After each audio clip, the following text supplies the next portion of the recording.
6, Dwayne Rusty Russ, the grandfather of trustee Paul Scherschel, passed away. So as we give our moment of silence tonight, please consider them and their families.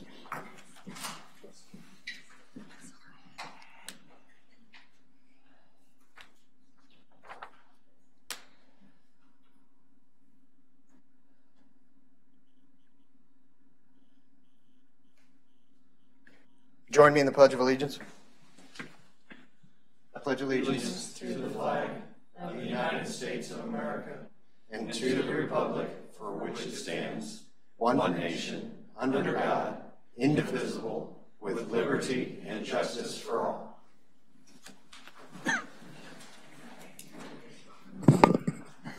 Madam Clerk, do you have the roll? Trustee Mann, Trustee Gerger. Present. Trustee Fountain. Here. Trustee Lindhorst. Trustee Mao. Here. Trustee Scherschel. Present. Village President Kimsey. Present. First item of business, public announcements. On a happier note, would also like to congratulate Miranda and Officer Derek Galloway on welcoming a beautiful baby girl, Aria Lee Galloway, on August 6th. So congratulations, Officer Galloway and family. Any other public announcements this evening? Les Morgan. This Saturday on the square at 10:30, there's going to be a dedication for part of Route 4 being named for Corporal Chad Young. Like to invite everybody there for that and hope to see you there. Thank you. Carrie, you had. Did you see you had something? No. Public announcements? Did you get Dina's email? Yes. Is that during now? Sure, go ahead. Okay. I have a public announcement. When I find it here, I'm sorry. All right. This is a note from Trustee Lindhorst. I know that she wanted to be here tonight, but she could not. I'll just read it verbatim. To an amazing community. It is with a heavy heart that I resign from my position as Village of Chatham trustee. As most of you know, my family and I have recently moved to Waterloo, Illinois. My son said to me a couple of months ago, when I graduate, I am moving back to Chatham. Chatham is my home. After taking a deep breath, I smiled at him, partly because I know he will do great wherever he goes, and partly because I'm grateful for a community that loved my family enough for him to say that. In the 3.5 years of serving the Board of Trustees, I have been grateful to be able to serve the citizens of Chatham. I know some of the decisions I made may not have always made every person happy, but I can proudly say they were made out of doing what I believe was best for Chatham and the people in this community, for which I care deeply. One of the rules I always made was to listen to every citizen as long as they were respectful and to always take their point of view serious and with much consideration. There were several changes that were made during my time serving as trustee, of which I am proud. One of the decisions made that continues to prove to be that is critical in moving in the right direction was the hiring of CMT Engineering. This decision was not made alone, but by listening to our citizens. To date, CMT Engineering firm continues to hold true to their promise, and I credit that to our citizens who have spoken up. Many people ask me, did you regret it? I never really have to answer, but to most of everyone's surprise, I do not. How could I when my son speaks so passionately of a village that loved him so much? I cannot find enough words to thank those of you on the board that have made the sacrifice to run and truly represent our community. I know you've made decisions based on listening to community members and because of your love for our community. I truly hope more like you will step up in the future to serve the village in that way. I apologize for not being able to deliver my resignation in person, but I seem to continue to have conflicts that have prevented me from doing so. At this point, my commitments to my new career, my family, and our new community do not allow me to put my due diligence into the role. Thank you for being a great community and for all that you've given my family through the years. Best wishes to you all. Thank you, Nina Lindhorst.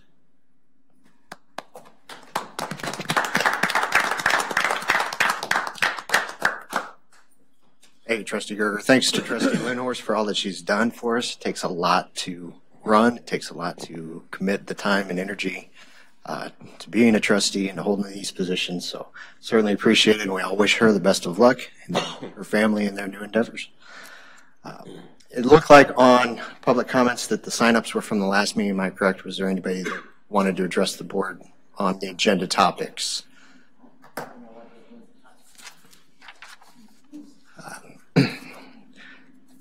Seeing none, we'll move to the consent agenda. Can I have a motion to put the consent agenda on the table? I'll make that motion. Motion by trustee Gerger. Do I have a second? Second. Second by trustee Churchill. Comments or discussions regarding minutes from July 24th or the warrants? I do have one comment, whether this is the proper time. There were a couple warrants from a few meetings back from Petersburg Plumbing and Excavation that talking with Pat today and him talking with Jim Michael with CM&T, both of those warrants are now verified. They were close in amount, so forth. I don't know if that's something Jim will discuss a little bit during the committee of the whole or not. But I would like to bring those two bills. They were both just over $11,000. And like I said, it was a couple months ago. To possibly include those. We need a motion and someone to second to add those to the So I would make that motion. I'll second that motion. Are you comfortable with that? All those in favor? Or Madam Clerk? Just, if you could just specify the amounts and And what they were for? Yeah. Pat, do you have that information handy? I do.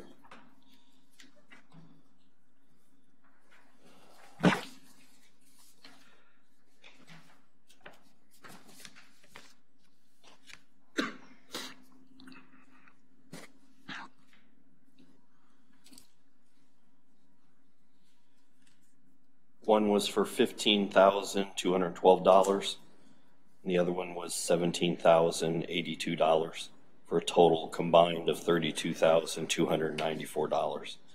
The $15,212 was the original invoice, and then we had a total of $17,000 of additional equipment and vault work that needed to be done.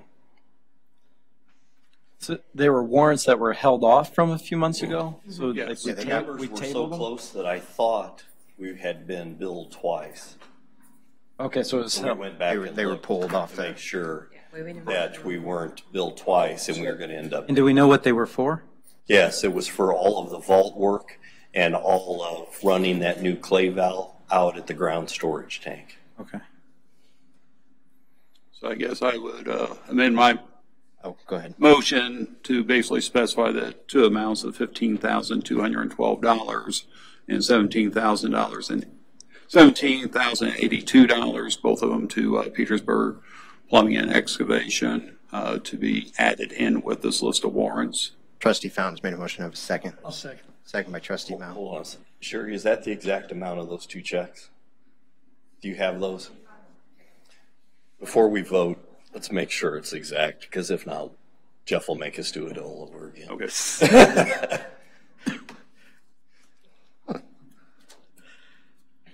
Or we can come back in 2 days and try again. Because I think they were expected to be paid a month ago, and we forgot to do it at the last meeting. So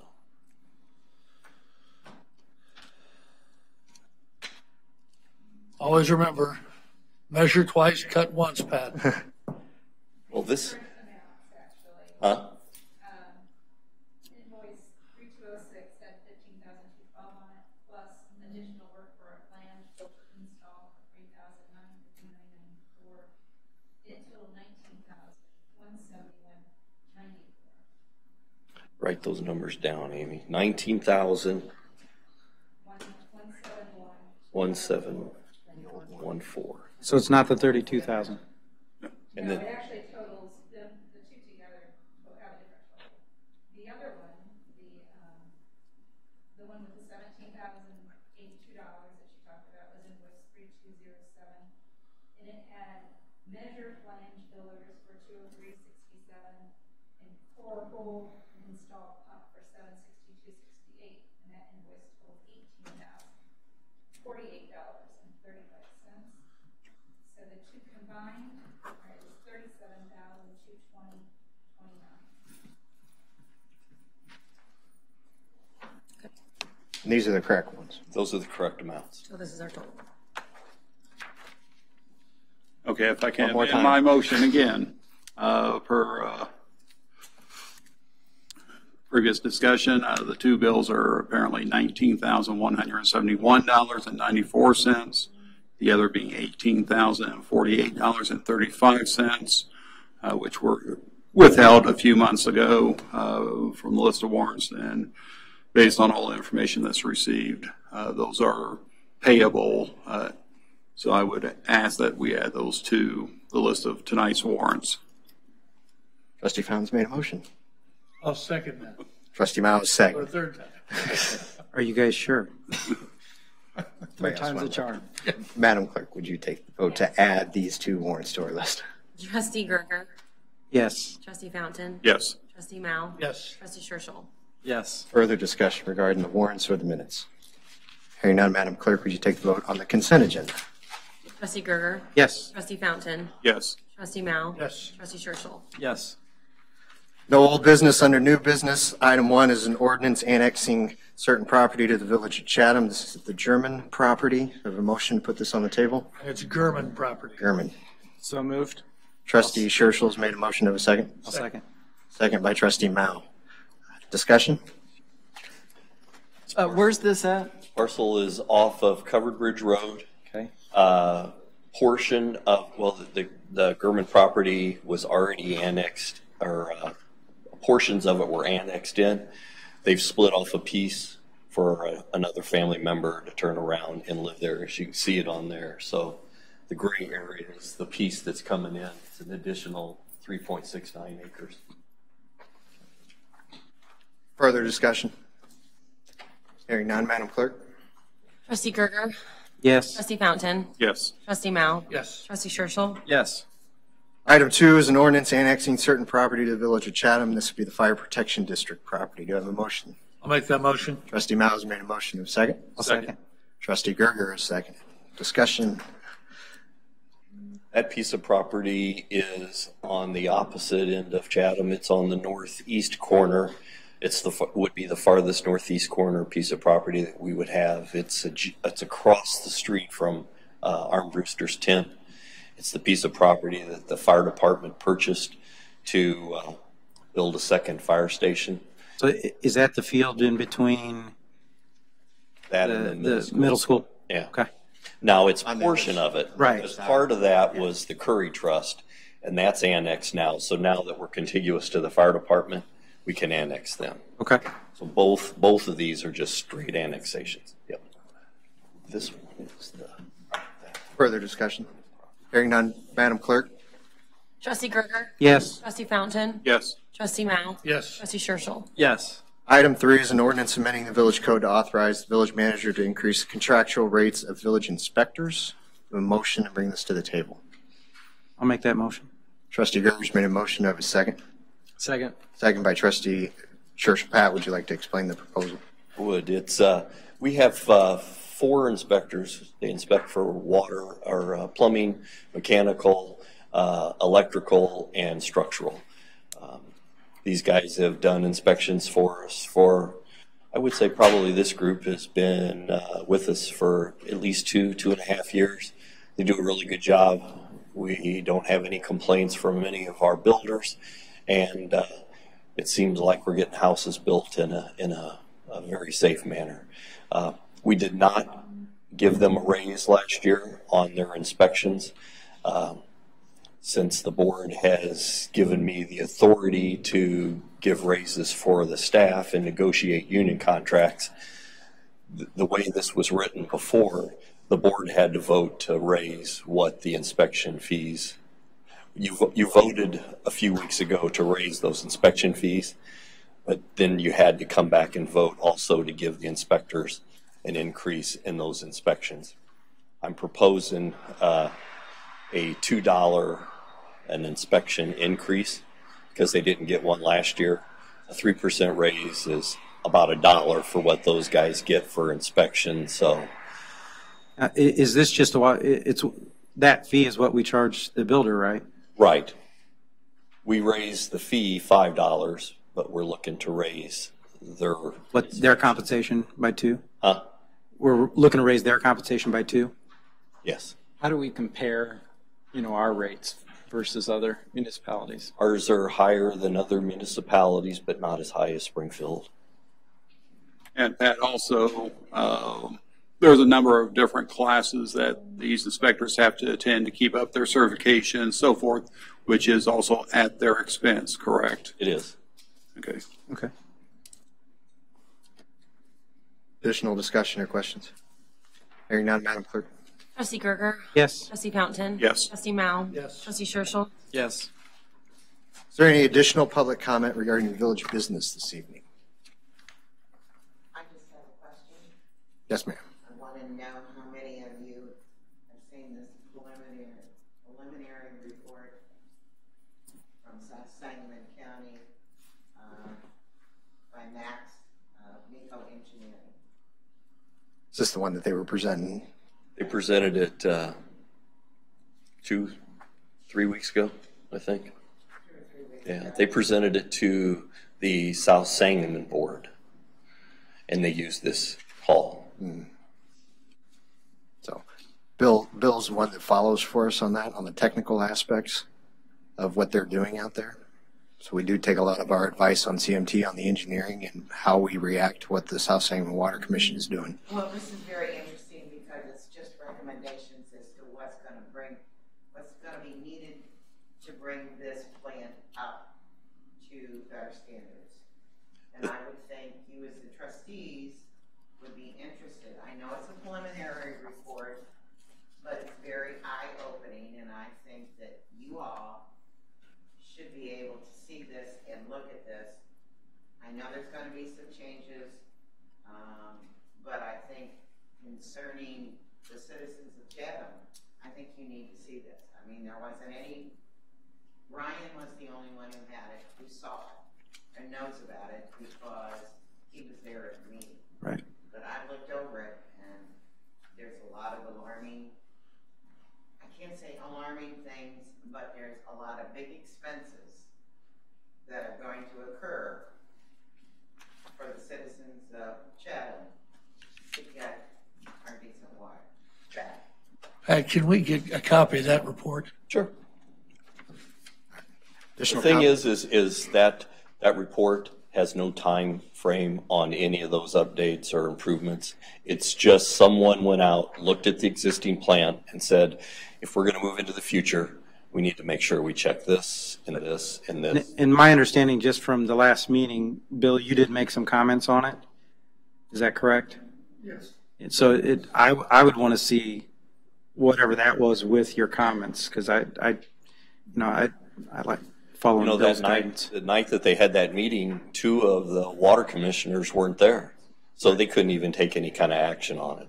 Right. So they, 1 of the 3? yeah, Lee was there. Lee was the only one. Yeah. And really, that was put on for them, Yeah. and also for the public to be able to see what was going on. Right.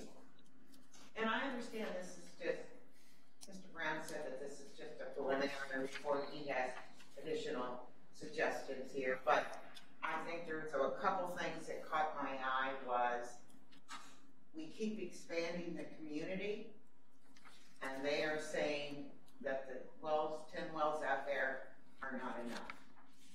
They need a minimum of 2, possibly 4, at $1 million a piece. Well, that's a little concerning to me because we keep expanding the community here, keep adding more customers, more, so where is that, if we have to do 4, where's that $4 million going to come from? To get the plant up and running like it should be, or should have been when it was originally built,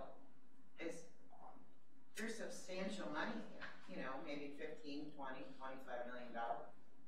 Where's that going to come from? Well, what concerns me about that report is Pat, didn't you just say that it was put on there for the public to see? It was put on the agenda for the public to see? Well, we know that plant has to be expanded sometime in the future. I mean, my concern is we should have as a board, been given that report at the same time it was put on that agenda. For those that couldn't be at that meeting, we should have seen it at that same time. I didn't really know he was going to hand that thing out that night. And he did. See, my question here is, Mr. Berger made a very good point. Max put on the display of what it's going to take to bring the plant up to expectations. And granted, our expectations are way up there, and they maybe shouldn't be, but we deserve way up there. But anyway, Mr. Gerger says, well, he'd like to see that report, and he would also like to see Mr. Brown's report. Okay, Mr. Gerger gets to see that. We don't get to see that. We don't know what's going on. We just assume what's going on. If maybe it's mentioned at one of the water plant meetings. Well, I would think, Ms. Judd, I would think once Mr. Brown's comments are incorporated into that report, I think that the SSWC would have to take an action on it, and it would come out of draft status, and then they would issue the report. Is that? Yeah, it's a technical report for technical input, and Max doesn't have to take my input. He's saying this here, but he will hopefully wrap it up here shortly. We will, at that point, it will become something that we can distribute and everyone can see it. So. It should come out of draft status. And the thing to remind everybody that on the budget for this year out at South Sangamon, they want to install the chloramine station, and they want to put the pigging station in. Those two projects have funding. They're moving forward. All of the rest of this stuff could be years. Right. Was he saying any timeline that of? Oh, absolutely not. Of need? No.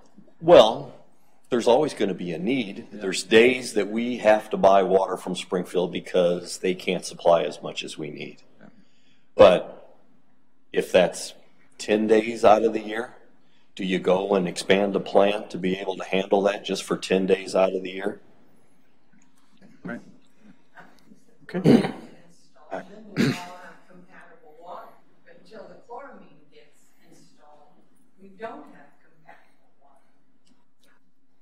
We have additional comment this evening. Hearing none. Schedule of meetings. Planning Commission, 6 p.m., August 16th. That's been canceled already. Canceled. No business. Chatham Police Commission, 5:30, August 16th. That's been changed to Wednesday. The following Wednesday. Which is the 22nd, I think. At 5:30. 22nd. Yeah. ADA Transition Plan Committee. That is still on schedule. No, that's still on schedule. 6 p.m., August 21st. Village Board, 6 p.m., August 28th. Public Properties Recreation Commission meeting, 6 p.m., September 10th. Village Board, 6 p.m., September 11th. Committee of the Whole follows that, 6:15, September 11th. Utility Oversight Subcommittee meeting. Brett? I'd like to move the utility oversight to the 10th and following the public properties. 8 p.m. on the 10th? Or after? 7 p.m., just after following. September the 10th? Yeah, hopefully at 7 p.m. From October 8th to September 10th? Or are you guys going to go back to monthly meetings or? Just for a little bit. All right. September 10th. September 10th. Yeah. 7? 7, if they're done by then. We'll be here and ready at 7. Okay, so it's after that meeting. Got it. We have no need for executive session this evening. No further business or motion to adjourn. I'll make that a motion. I'll second. Trustee Mao, second by Trustee Gerger. All in favor? Aye. Aye. Opposed? Regular Village Board meeting stands adjourned. And we're good to call to order. Call to order for the Committee of the Whole. Chairman Gerger. Present. Trustee Fountain. Here. Trustee Mao. Here. Trustee Scherschel. Present. Do I have public comments on the agenda topics from anyone? Okay. Can I have a motion to bring the consent agenda? I'll make that motion. Trustee Mao. Second. Seconded by Trustee Scherschel. Any discussion? All those in favor? Aye. Aye. Aye. Opposed? Ayes have it. Old business, we have none. New business, CMT engineering updates. I'm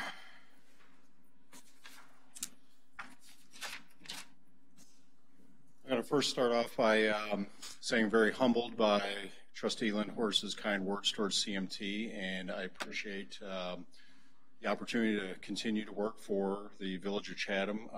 It's a wonderful organization. The staff is very professional, and I can honestly say that every day that we move forward, Chatham is a better place than it was yesterday through the efforts of the staff of the Village of Chatham, the administration, and hopefully our efforts as well. But, you know, we feel very privileged with our continued opportunity to work with the Village of Chatham. A couple of items that we do have going on. Plummer Boulevard, that project has been wrapped up. We are completed. The interesting findings on that. As we knew, a lot of the storm sewer underneath the roadway was crushed and disjointed. That was remedied by doing a resin pipelining system throughout the entire pipe segments within the underpass location. So basically a felt impregnated resin was lined throughout all of the storm sewer pipes. So, and that actually system is stronger than the concrete pipe that was surrounding that. So basically new pipes, no holes, no cracks, no breaks in the pipe, no disjointed pipe. Everything is smooth as silk through there and no chance for infiltration. One of the things that we did find that was causing a lot of the problems was there's drain holes behind the retaining walls. 6 locations in particular where water seeps from behind the retaining walls, relieves hydrostatic pressure, and it runs through the bottom of the wall and runs into the storm sewer system down below. Almost all of those pipe connections to the storm sewer system were plugged or filled with concrete. So what was happening is water could get through the wall into the sand base underneath the sidewalk and then was just trapped at that location. So that condition combined with the disjointed storm sewer pipe and openings in manhole and inlet structures was allowing for that water sand mixture to continue into the storm sewer system and wash downstream.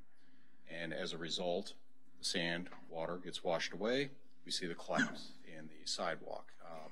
Every location of the inlets and these pipe drains through the walls, there are significant voids beneath the sidewalk, open areas where there was no base underneath. You know, I think we've all seen the one location where the sidewalk was actually collapsed and tented up, but all those have been corrected. What we've done is line the pipes, removed all the sunken defective sidewalk, unbraced, unsupported sidewalk, compacted that, rebuilt the top half of the structures, reset the inlet grates, backfilled everything with flowable fill, kind of a lightweight concrete to keep everything in place and not washing out, and then poured the sidewalk and curb sections back in. So that should rectify those locations throughout Plummer Boulevard. There are some other areas along that corridor that does have cracked sidewalk, but we had to stop at some point. We couldn't replace everything. So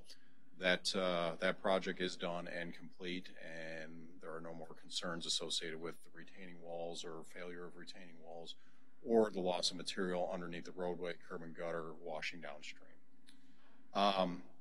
North Park Avenue, that project is out to bid. It has been reviewed, approved by IDOT. It has been run on the contractor's bulletin, IDOT contractor's bulletin for the past 2 weeks. We're taking bid openings next Tuesday at 2 o'clock here at the Village Hall.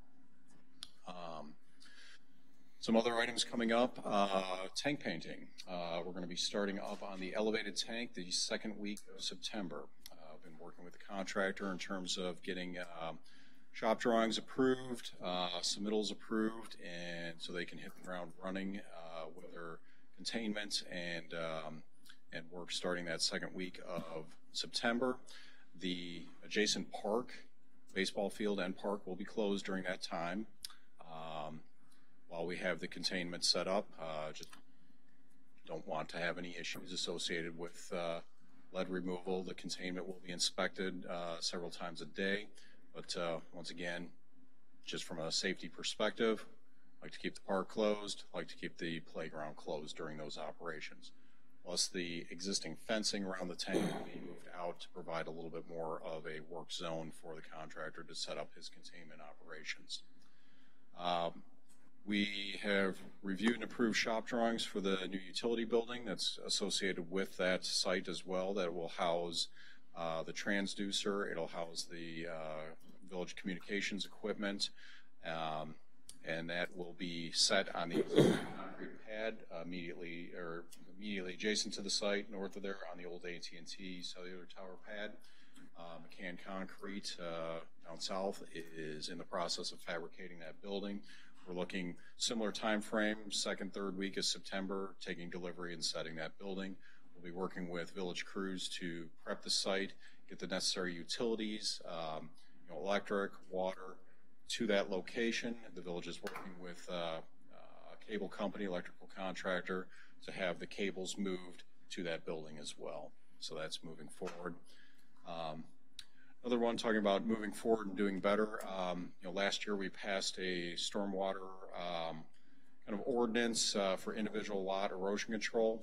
One of the things that I've been working with Ryan Crawford with the village on is, in conjunction with the EPA requirements as an MS4 community, documenting and reporting our findings. So after significant rainfall events, Ryan goes out, inspects sites, either permitted sites through EPA, through an ILR 10 permit for commercial sites greater than an acre, or taking individual lots and looking at those and seeing how the performance has gone in terms of adherence, compliance with contractors throughout town.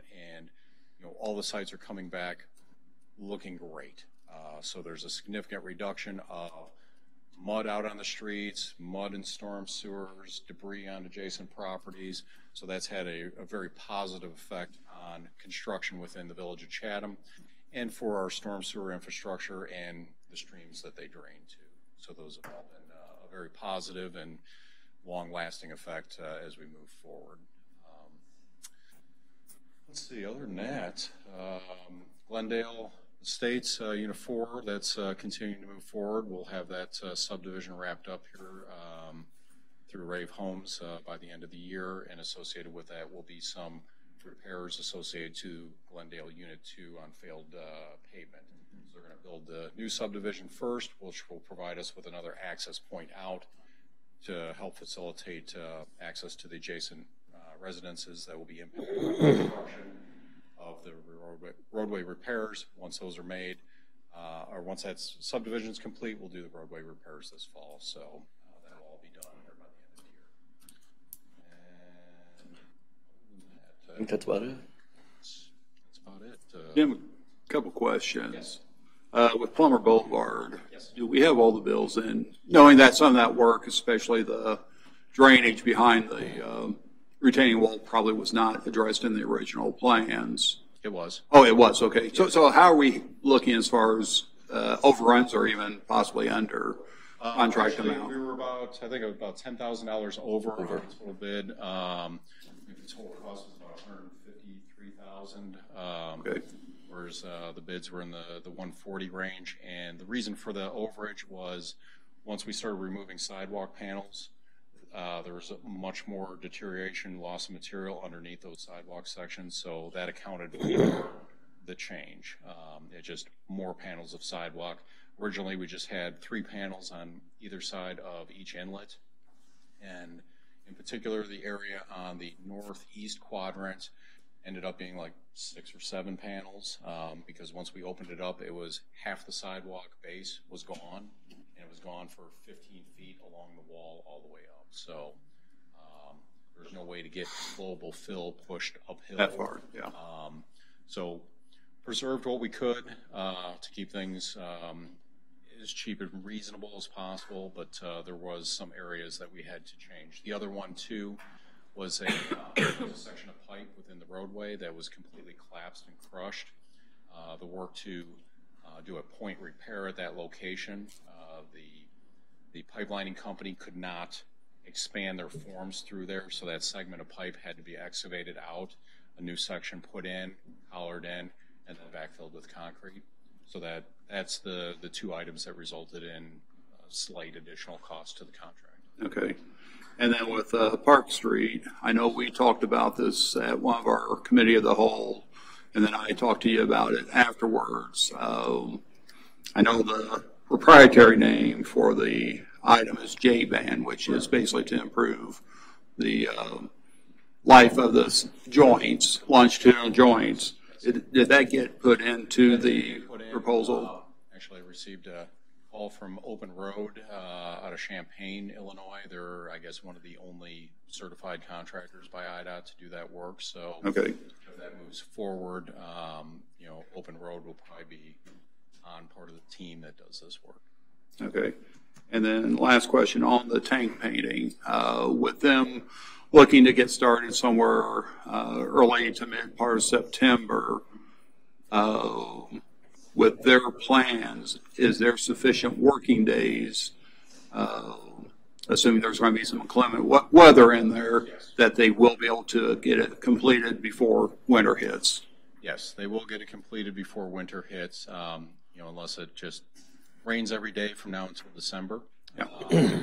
They made extraordinary progress on the ground storage tank. You know, from a contractor perspective, they're not afraid to hit it hard and hit it early.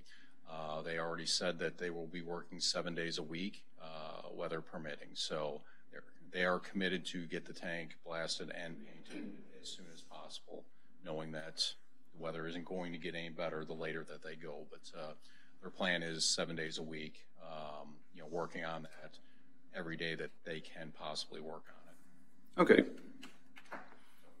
Thank you. Thank you. Yes, sir.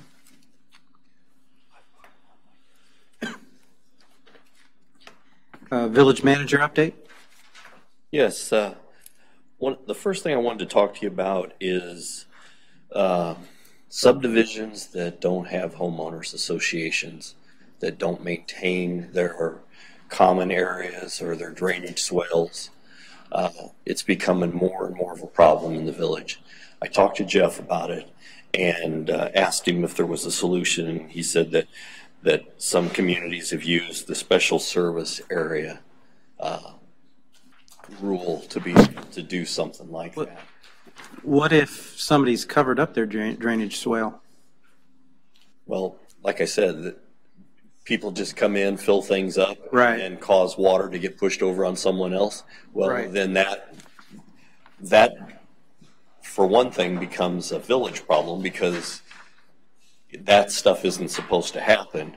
But now it's a lawsuit between two landowners because one has forced water over onto the other one and caused some kind of problems or flooding. Right. The idea behind the service area is, if these subdivisions still refuse to form homeowners associations, we'd like to be able to put something possibly in place that would allow us to collect a tax or something on each of these subdivisions that don't maintain this, and each household. We would, first off, we would come up with how we would do that process. We would have a public hearing on the proposal to let everybody know what was going on. And then, sorry. Go ahead. I was going to ask if that, so if you don't have a homeowners association, so this excludes everyone who does have a homeowners association, the village would then have basically a homeowners association tax. Or if it got to the point where if the whole town wanted to take advantage of this and you wanted to turn around and set up a special assessment area for the whole town, then maybe the village could hire staff and get equipment to be able to essentially maintain all of these in the future then. So I think it's something that we need to discuss. I'll send out, Jeff sent me this late in the day and I didn't get a chance to send it to everyone. I just handed it out. Oh, did you? Okay. Yep. But take a look at that, and I think we need to discuss it further at the next probably committee of the whole. But it's become such a problem that there's areas that, you know, weeds are over the top of people's heads, and you can't go back on the developer anymore, because once he sells 51% of his lots, He's not responsible for it. Or he's responsible for a portion of it, but he's not responsible for the whole thing. So in the case of like Manor Hill 2, where, you know, they have plats that aren't developed because they didn't want to put in the 2-lane, have they sold 51% of theirs? Do you know? I don't know on that one yet. Okay. Yeah. Well, what I've noticed too is what they're doing is in the swale, of course, is in the backyard. The people are putting a fence up to avoid looking at the swale, and they forget about weeds that, you know, go beyond the swale that are on their property still. Right. And which becomes an even bigger issue for the person behind. And like Pat said, the village, and but not for the homeowner because they don't see it. What happened? Every subdivision is required to have a homeowners association to maintain these areas. And the village cannot force them to form that homeowners association, and even the developer cannot force them to do that. Right. But if when you say require, yes, what do you mean we require? We'll say, for instance, Fox Creek. Fox Creek has had probably 2 or 3 meetings to form a homeowners association. Someone's got together and said $40 a year should be able to take care of our drainage areas and keep all these areas clean. They didn't get enough votes to turn around and accept that. So, Pat, with these drainage areas, and it may vary from location to location, these are actually owned by the property owners, or there are certain lots out there, you know, 1001 for drainage. 1001s are owned by that plat, or should be owned by that plat. So, but there has to be a name attached to that. Right, and a lot of times it'll say Fox Creek Homeowners Association. Which doesn't exist. Which doesn't exist. So there's, and then the county, in turn, if they haven't filled out the proper papers, they will put that up for tax sale. And someone will buy it, and sure enough, they'll come in here, can I get a building permit for this? Well, no, you can't. It's the middle of a drainage swale, no. Well, I think Trustee Miles is right. When you put up a fence, but, you know, so I can go right back and, you know, weed eat behind it. But I, like someone who, if there's like a string of 5 houses and, you know, no one goes out. They're not going to the end of the swale and going to their house. Or they're taking their leaf bags and heaving them over the fence so they can't see them, and now that's blocked up and it's causing water. Or they mow their grass and empty the bags back there. It's a mess. It causes smells, causes rodents to show up. We've got to come up with a solution for it, and trying to get the developers and the homeowners to do it doesn't appear to be working. Well, but I mean, the village can find the homeowner that's not taking care of their area, right? Because it's not happening everywhere. I mean, it's just happening in certain places. But it's happening more than not. But it's private property. You can't at that point. But you can find that. The You village can find them when they violate that the grass has got too high. Over a foot tall. Or they. But if they've changed the way the water flows, you can't do anything.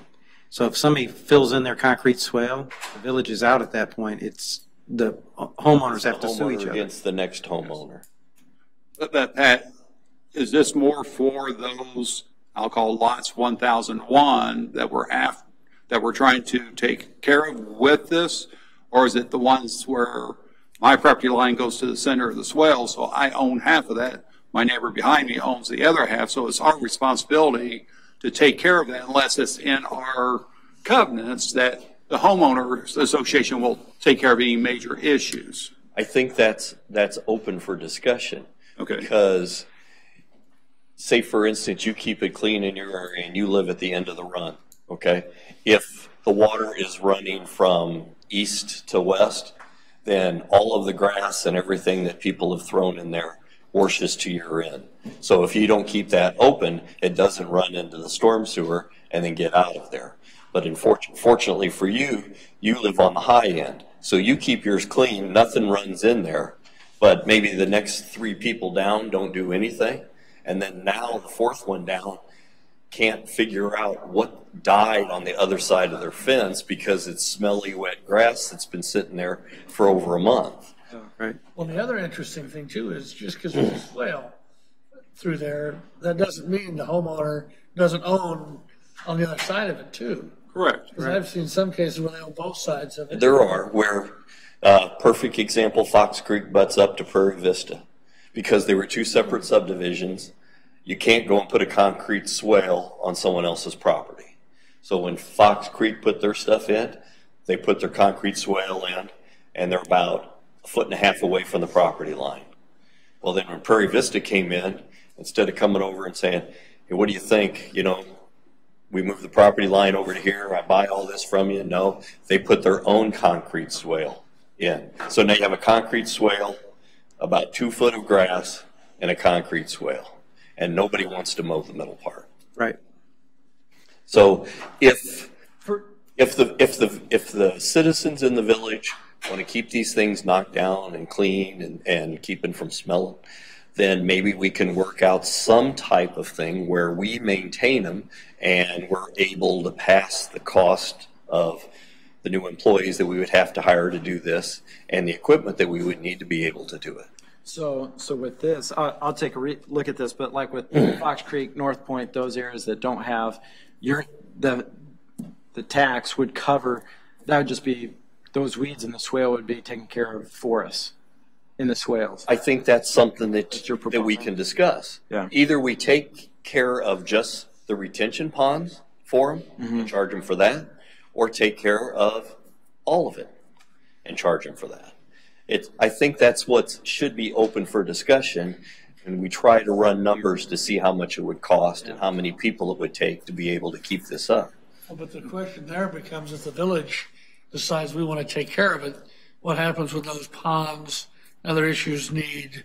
If we were going to take care of it, we need to take care of all of it. We need to make sure that they're down to the areas that they're supposed to be, that they're mowed at the right times, that cattails and all that stuff isn't growing up in them. Yeah. If we're going to maintain them, we're going to maintain them completely. Yeah, because I know several subdivision ponds that have needed drained or dredged for a while. Now, the only one that is, I would say you could call them a model homeowners association, is Glenwood Park. Glenwood Park has what, 5, 6 ponds in there? They dredge those ponds on a regular basis. They keep all their stuff mowed down. They keep all their common areas clean. But I think they all pay $200 a year also to be able to have all that stuff taken care of. It's worth it to them to have that done. Right. Other subdivisions, it does not appear that those people want to do that. So do we step in as a village and find out if there's enough people that are interested in keeping this clean and taken care of? I think that's something that we need to discuss. We can look at it. I do, well, with the developers in some of these subdivisions, so like in North Point, they finished building, but there's still sections of sidewalk that hasn't been added. Are the developers going to put that in? The sidewalk, the developers are required to put in the domes at the entrance for handicap ramps. Each builder puts in the sidewalk for the house. Yeah, when you buy the lot, you're So- responsible. So Now, Iron Bridge. the houses are in, like, you know, in Savannah, you know. So is there areas that are missing? Yeah. Well, then we need to point those out to Jim, and we'll make sure that the developer either pays for those or will go back and take money from his bond to be able to close off those sidewalks. Yeah, there's a couple sections. Okay. And they're finished. I mean, the block's finished. It's been finished. It's right in there where they went bankrupt. That's right where the developer went bankrupt. Oh, okay. So we'll look at that. Anything else? Yeah, unfortunately this year we hired a lot of summer help that were only high school kids, and they've all gone back to school.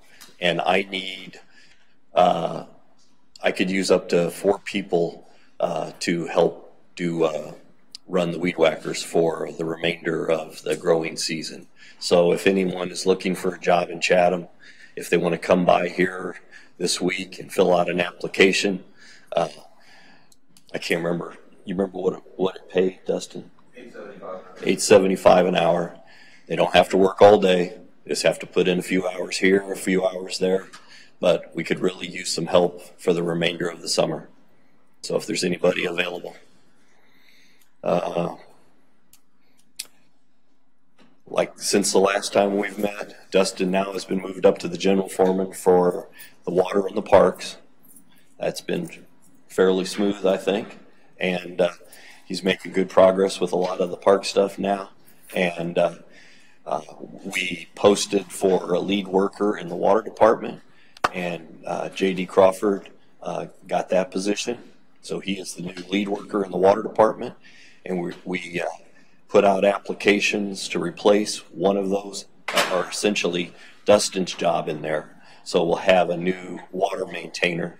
That'll be our first operator hired under the Tier 2 system. We've got 3 applicants, I think, people that applied for that, and we set up the interviews. We've also put in the paper for the assistant accounting position to work with Sherry.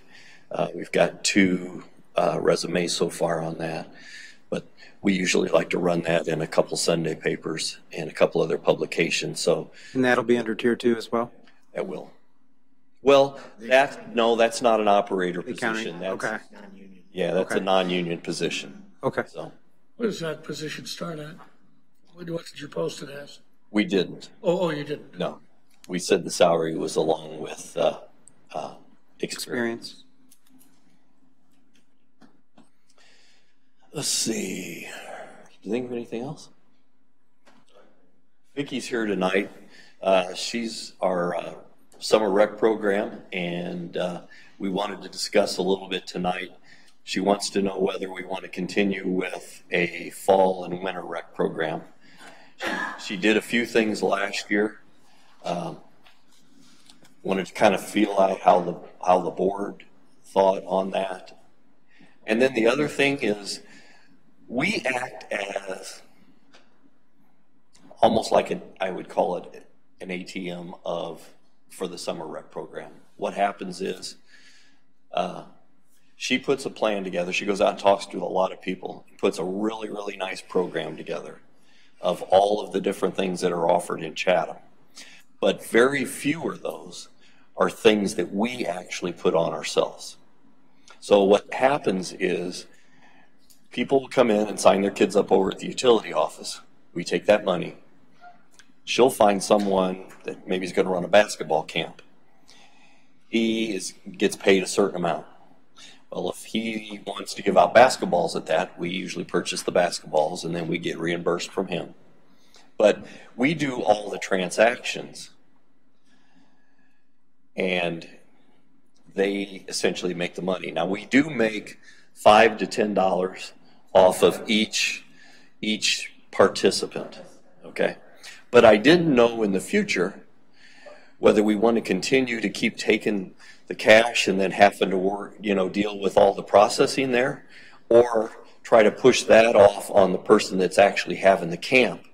We'd still have Vicky work with all of the folks, and they could pay that $5 or $10 or $5 to help put the book together that she does now and puts it out so that everybody knows what's available.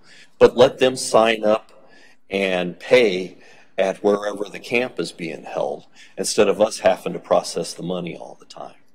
It puts more burden on the girls across the street, as well as Sherry having to go, because a lot of times people will cancel and we're having to write refund checks and we have to stamp all the refund checks. It seems like a step that we're doing that we don't really need to do. Right. I'm not trying to say that we don't have her put the program together and put it out there, but essentially, I think the only thing that we should collect cash for in the future is the ones that we actually have, people, if they're going to do finger painting on the square or something like that. If we're not operating that program, I don't think we should collect the cash for it. I think that should fall back on the people that are actually holding. I don't disagree, especially. I guess one of the questions for you, Pat or Vicki, are there certain parents who come in and sign up for multiple programs? So it's more of a one-stop shop. And are there some of the various programs where getting in touch with that individual who's hosting it is only available at certain time periods where they really do not have a business that people can go to throughout the day versus saying, well, I'm doing this as a part-time thing, so I'm only available from 7 to 9 at night. Are there many of those? It's kind of split. We have some that are businesses that they offer things specifically for the village of Chatham. Some of them, it's what they have out there. A lot of them are actually coaches and teachers around surrounding areas in Bolton. Okay, so definitely would make it a little bit less convenient for the participants if we did that. Well, I think it definitely would. It would. Okay. So with all the classes, whether it's through Chatham or not, we work with you and have the whole program together of all the options. Right. But some of them are with Chatham, some are just elsewhere. Are most of them elsewhere, though? Yes. Almost all of them are. Would that get confusing for if I'm I am a parent. I was gonna say if I. It is confusing. No, but but they're not doing it. My son did do a camp last year, but if I'm starting to look at multiple options, if I'm looking at that, does that start to get confusing and clear where I need to go and pay? Right? And I know you're just saying, can you pay online or is that an option? My question is do we somehow assume some of the liability by being part of that transaction for Jeff? Yeah, I mean, I don't think you're really going to be. It depends on how it's all set up. Because they're going to see it as the Village of Chatham put this on. If I'm paying Chatham, and I'm, this is the Village of Chatham, and I get hurt badly at the camp. But as long as I think you probably have them sign waivers and forms and all those. Okay. Perception-wise, I think that would be out there no matter what because there's a pamphlet and they're all together. So whether or not where I'm paying, it looks as the Village of Chatham for all of it. Right. But like one of the examples is like, how many helpers did you have this year? 4. So like say for the basketball camp, if those 4 went and helped, they were getting people signed up, they were giving them the t-shirts, they were giving them the basketballs. If I'm putting on a basketball camp, I would think that I would hire 4 people to come and help me hand out t-shirts and hand out basketballs. We're supplying the sign up, we're supplying the publication of everything, and then we're supplying all the helpers for $5 to $10 for each student that signs up. And what is the size of the number of participants? Well, last year we had 725 sign up. So each participant, $10 went back into the recreation program, and then that's supposed to cover all the fees that we would incur. From that. Yeah. A lot of times which Pat and I were kind of talking about why we order basketballs or t-shirts, it was like if we order in bulk, they get a cheaper rate, so that's why they would go through us a lot of times. So. Right. And I'm not saying that the way that she does it is wrong. I'm saying that are you proposing we put these things on or we don't do it? Well, I think it works the way that you have experts now that are putting them on. Right. But I think the burden of collecting the money for their portion of it and dealing with giving the refunds should fall back on them and not us. So what you're suggesting is participants pay them and then they pay us our fee for Vicky putting the program together and getting it out to everybody. That's reasonable.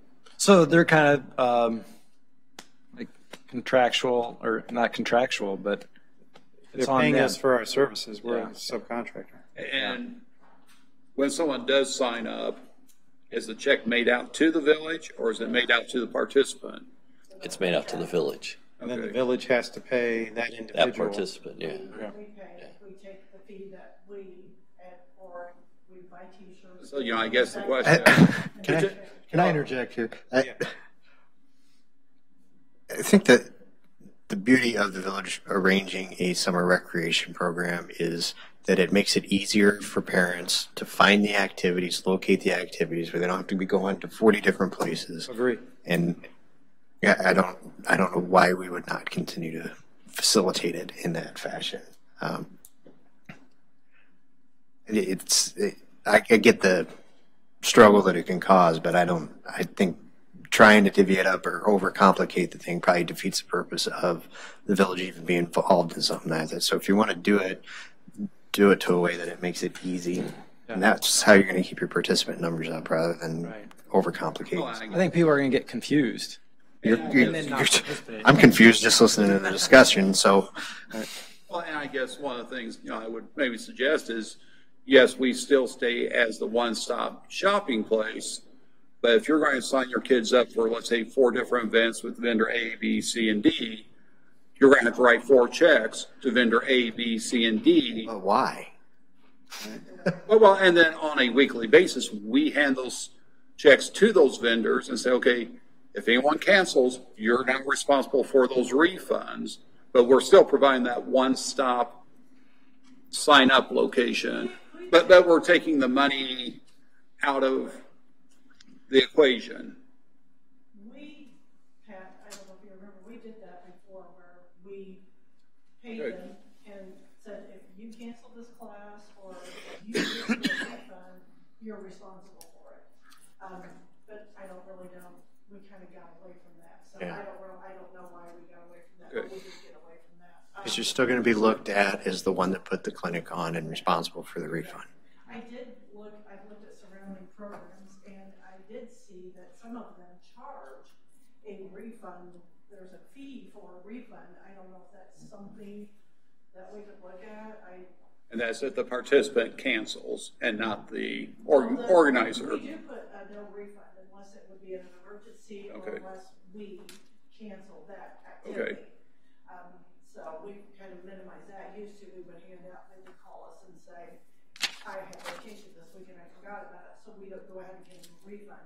We've gotten away from that. We're a no refund, Most of our refunds are when they're expecting 12 people to sign up for a class and we get 3.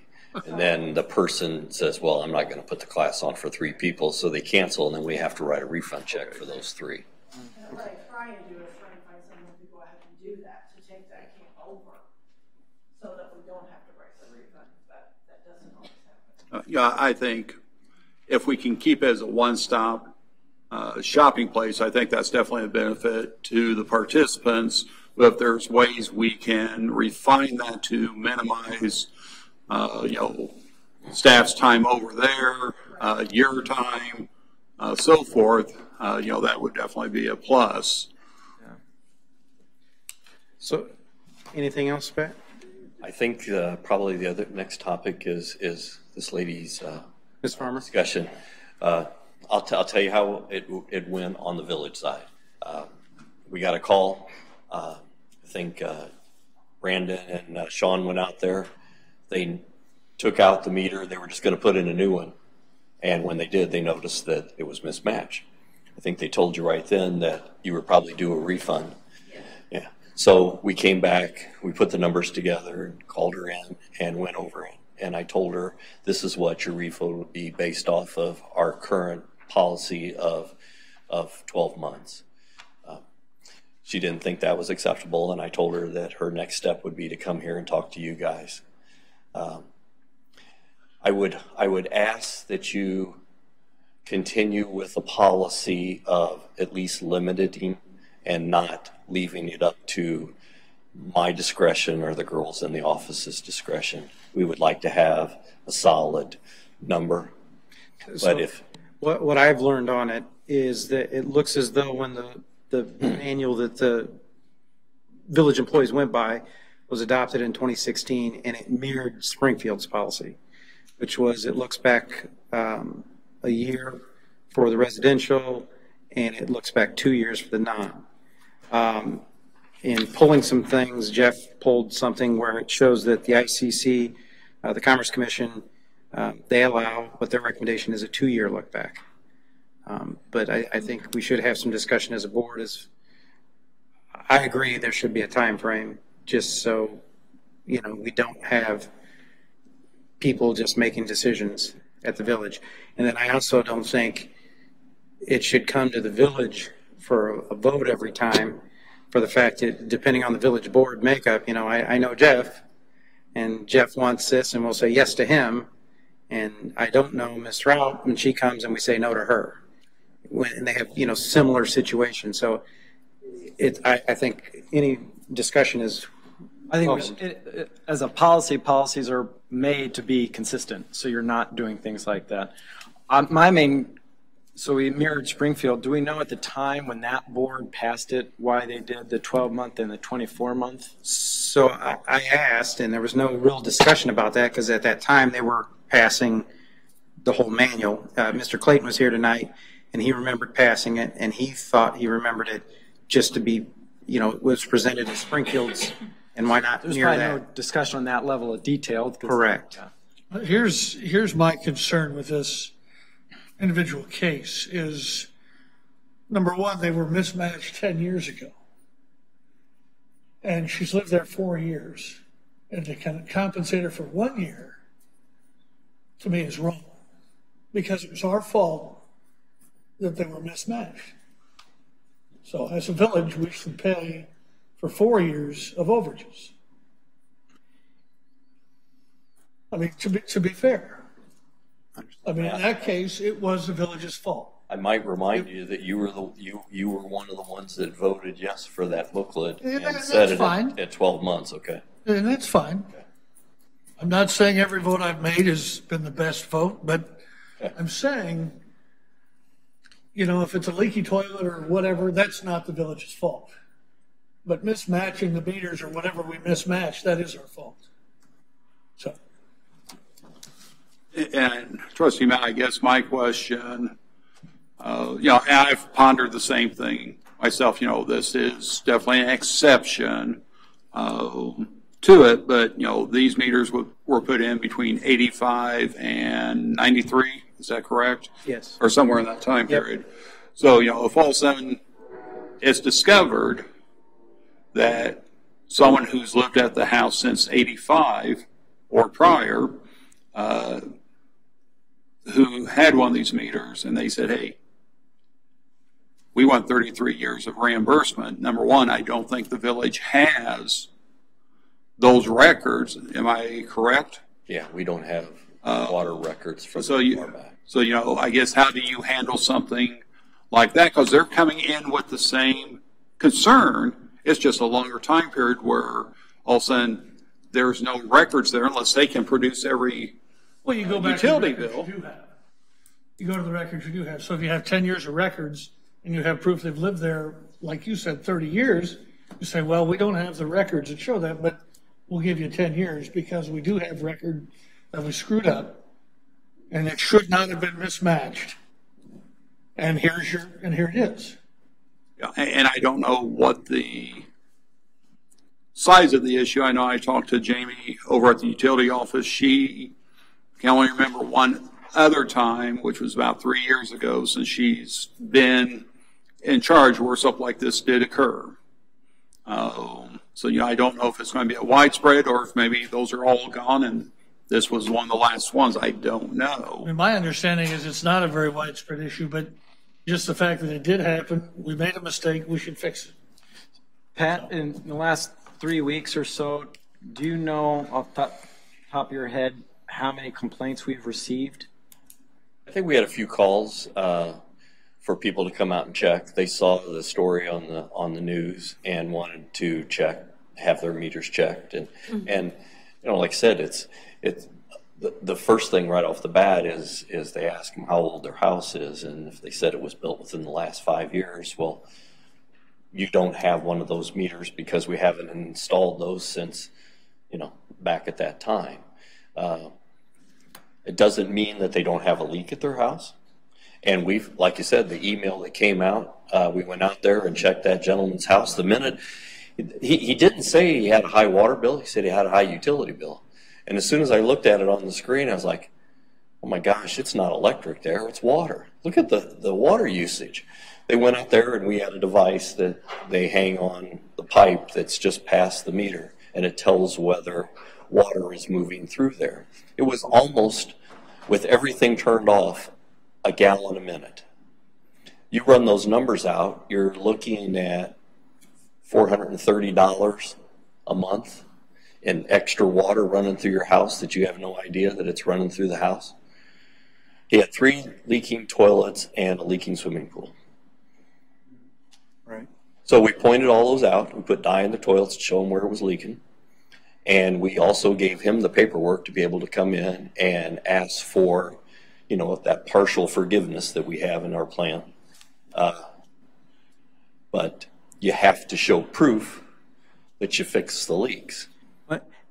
And I know Mr. Mann wanted to be a part of this, but he's unfortunately here. So I think as a group, we kind of need to come to a consensus of what we want to do and then how we want to do it. So, yeah, Mr. Chairman, just to maybe provide an overview of some of the options, I could come back at the next meeting with an ordinance that modifies our existing policy, and we did codify it in our village code. Currently, it does provide for 12 and 24 months, depending on whether you're a resident or non-resident. Certainly, we could increase that time period. As you mentioned, the ICC uses a 2-year look-back period. You can do more than that if you desire, 3 or 4. Part of the reasons, part of the rationale for having these types of policies is to ensure, you know, that there's a burden to try and discover issues quickly so that they don't build. But also, the village does not want a potential liability from an audit perspective running on its books. You want to be able to have something that you can manage. So you could change the policy and maybe you have it go back. what would be the most that you think would be reasonable, but yet still, I mean, you wouldn't see going back 10 years because it's only IRS, you're looking back 7 years. Right. Yeah. Not necessarily want to put Jeff on the spot. But 2 years has been deemed reasonable. 2 years has been deemed, you know, well, that's what the ICC uses, right? 2 years. We could look at 5, 4, 3. Absolutely. That's within your discretion. You could also do add a dollar amount to that as well if you wanted to say no more than, you know, $5,000 or something like that. Remember, this policy also goes both ways. It also, you know, limits the ability of the village to go back if there was an error in the customer's favor, to go back only so far against the customer. And we have much more of those than we do the other. Right. So more people owe us because something didn't work, and then we turn around and prove that, okay, the ERT wasn't working, but the meter was working, and we proved that much water did go through there. And then now those people have to. So, and Jeff, with the ICC, you know, for the private utilities, I assume that's written so that they can also go back on the customer if they discover there was an error, or is that just one way? I'd have to go back and verify that. I would assume that's the case. Well, one way that I thought, and Ryan and I had kind of talked about this, was why not leave it as it is? And if special cases do come up, let this board hear those special cases and make that determination.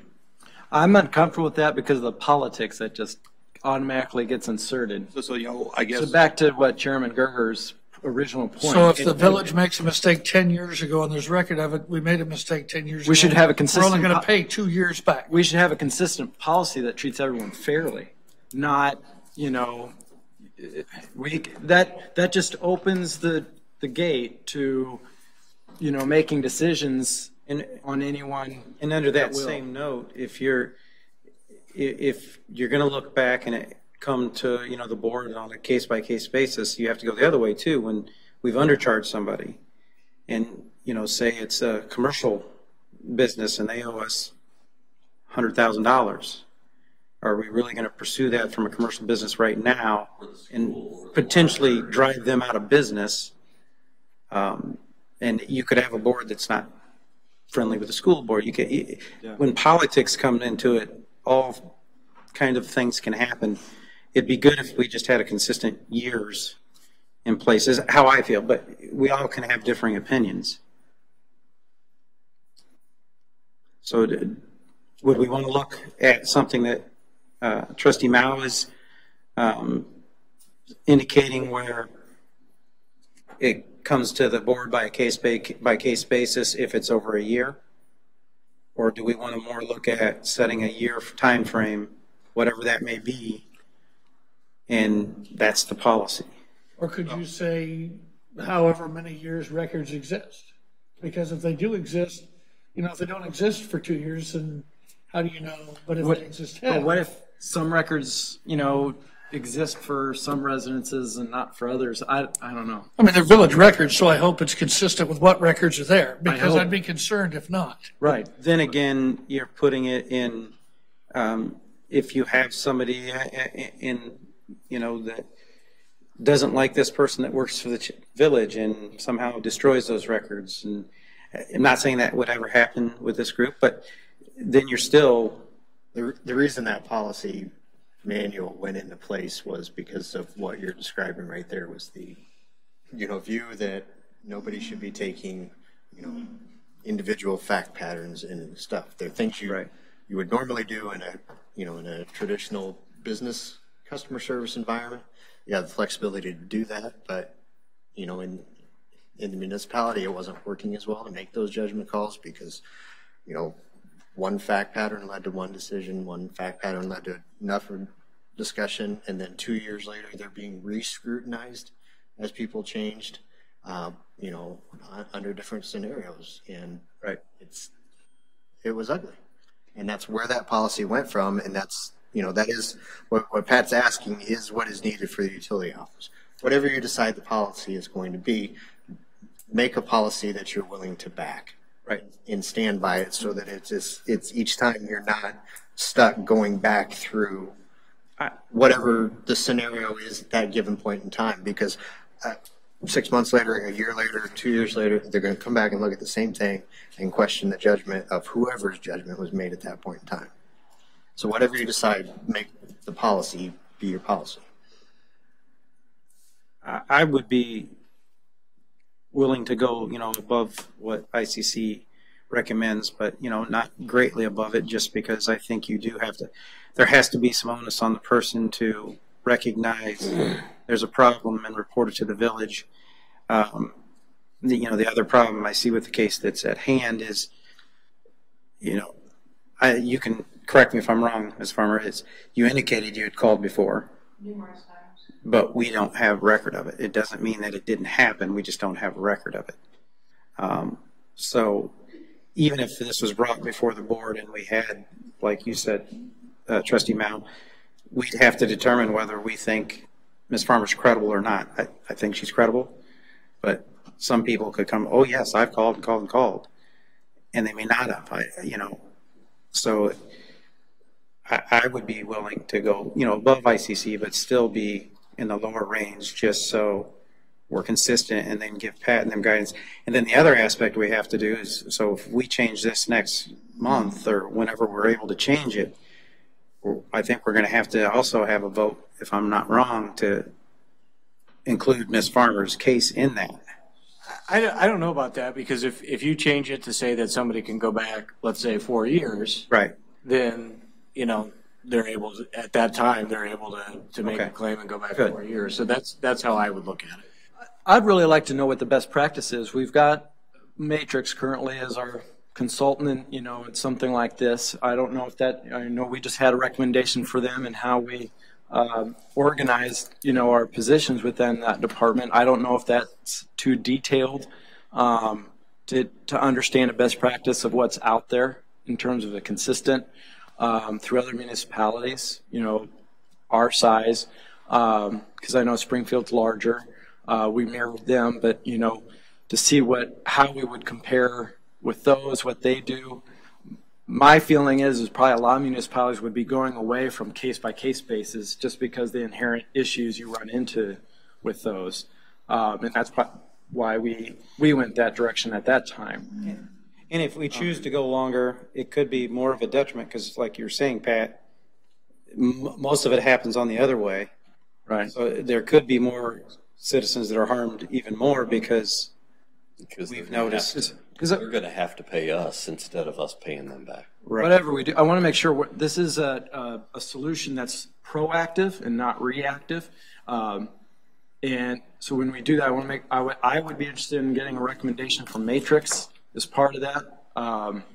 And I know there's pending complaint with the AG's office, so I mean we know what the ACC is, so we have the opportunity to gather different areas of input from all these, credible institutions to make sure that we make a policy that's fair, equal, and, is just for our constituents and customers.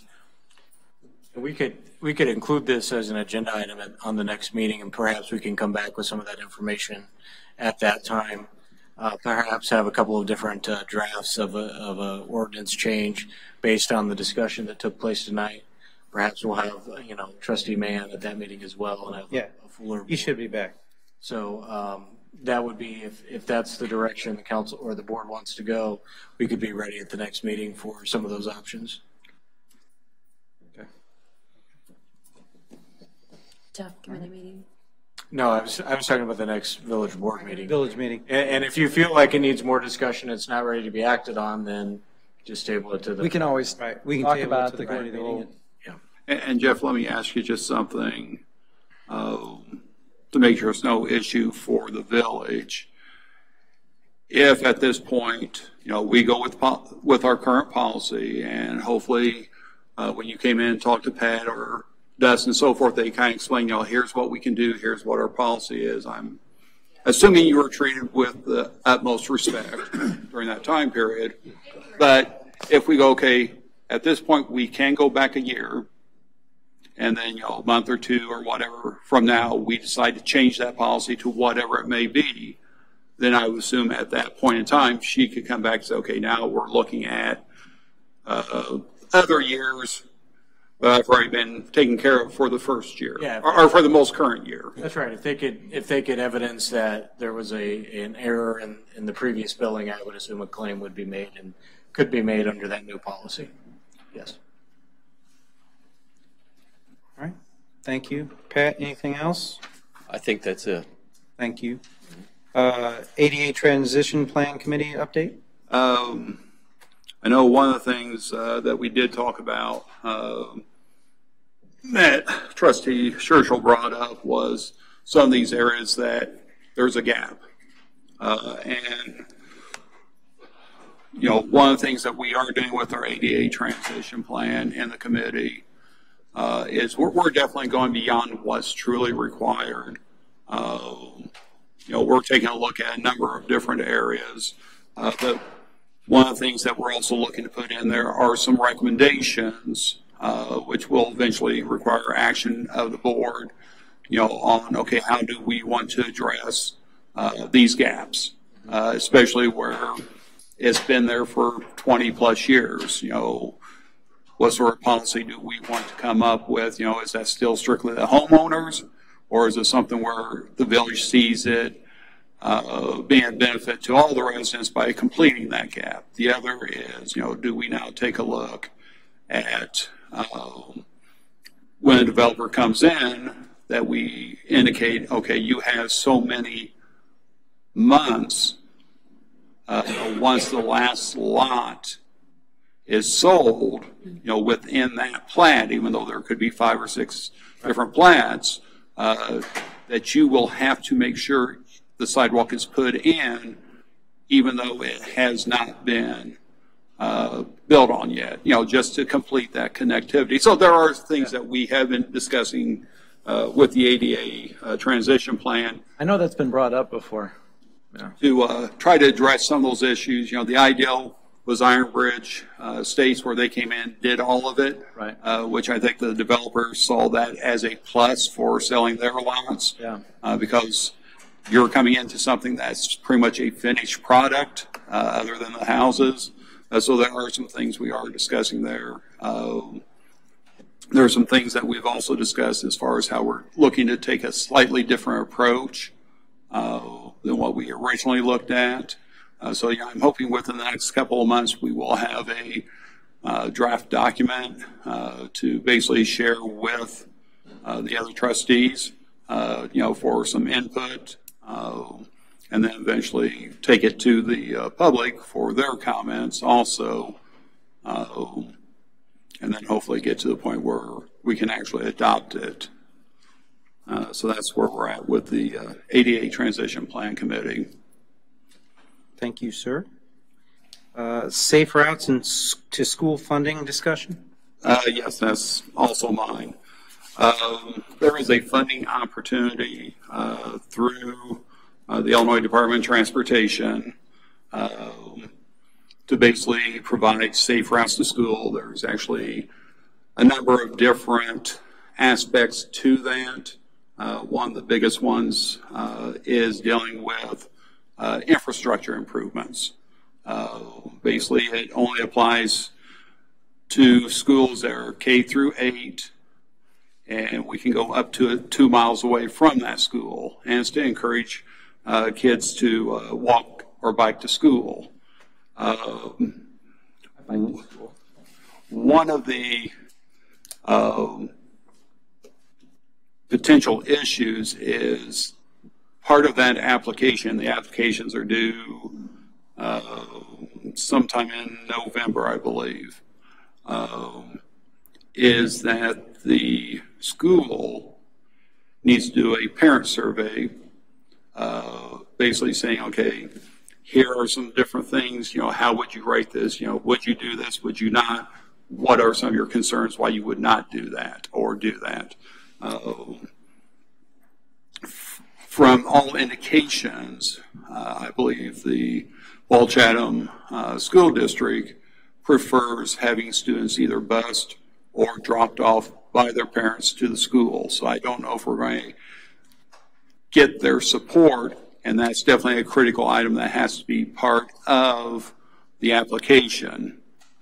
Talking with Brian Davis, the Sangamon County engineer, he is looking to possibly put together an application for the section of roadway out there by the intermediate and middle school to do some sidewalk improvements, so forth. He also has similar concerns. He does have a meeting scheduled hopefully next week or two with the school district to see whether they're in on this and whether or not they're willing to send out the surveys and that kind of stuff, or if they're going to say, no, that's just not what our policy is. So it may also become a moot point. I've asked that I be invited to that meeting. That way we do have some idea as far as where the school board does look to go in the future, because that also can affect other funding opportunities such as our enhancement funds and future safe routes to school. And this is 100% funding for the construction side of things. So just sort of an update there. I think we'll let the county take first bite and see what battles are there. And then in 2 years, when this program is hopefully offered again, then we can make a decision at that point. Yeah, that's going to be the recommendation we have. Let the school lead on this. We've been, as you said, talking with the county highway engineer and the facilities and grounds directors at the school to identify if something is feasible that they can propose there on Highway 40. Correct. In front of them, but we have. I'm glad you said you volunteered to be there because we'd offered you up anyway. Okay. Yeah, and hopefully things will go well. They'll see this as a benefit to more than just school activities, but I'll keep everyone posted. Thank you. Thank you. Public comments on village business? Okay, hearing none. No reason for a closed session. Do I have a motion to adjourn? I'll make that motion. Trustee Mao. Second. Seconded by Trustee Scherschel. All those in favor? Aye. All those opposed? Ayes have it. Thank you.